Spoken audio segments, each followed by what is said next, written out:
শুভ সকাল।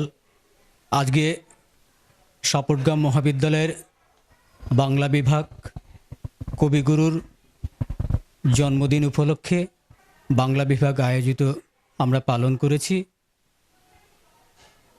এই দিনটিতে এর আগেও আমরা মহাবিদ্যালয়ে পালন করেছি, সেটার একটা ইতিহাস আছে।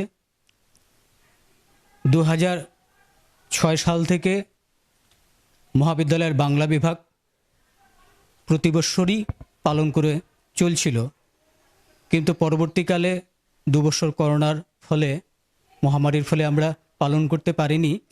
এবারও আমরা খুব যে একটা সুন্দর পরিবেশনার মধ্য দিয়ে পালন করব এমনটাও হয়ে ওঠেনি, এ কারণে যে আমাদের মহাবিদ্যালয়ে পরীক্ষা থাকাকালীন বা পরীক্ষা থাকার জন্য স্বাভাবিকভাবেই আজকের এই দিনটিতে রবীন্দ্রনাথ তার গানের মধ্য দিয়ে বলেছেন, চির নতুনের দিল ডাক 25শে বৈশাখ।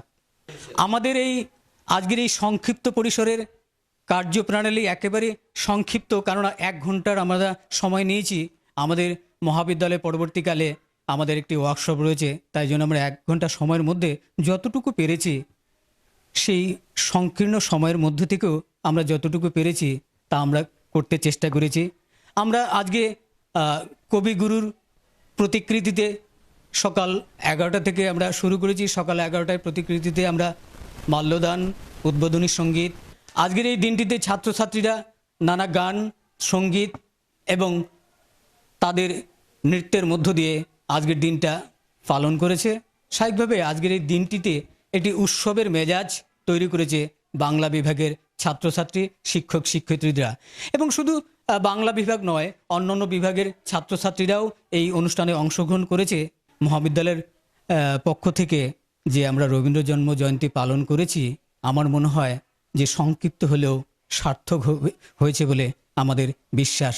আমরা সমস্ত মহাবিদ্যালয়ের পক্ষ থেকে শিক্ষক শিক্ষয়িত্রী, অধ্যক্ষ মহাশয় এবং ছাত্রছাত্রী মহোদয়ের পক্ষ থেকে আজকে এই নিউজ হেডলাইন্স ইন্ডিয়াকে অসংখ্য ধন্যবাদ জ্ঞাপন করছি, যে তারা একটি স্বল্প অনুষ্ঠানকেও তারা যেভাবে তাদের আসার আগ্রহ প্রকাশ করেছে।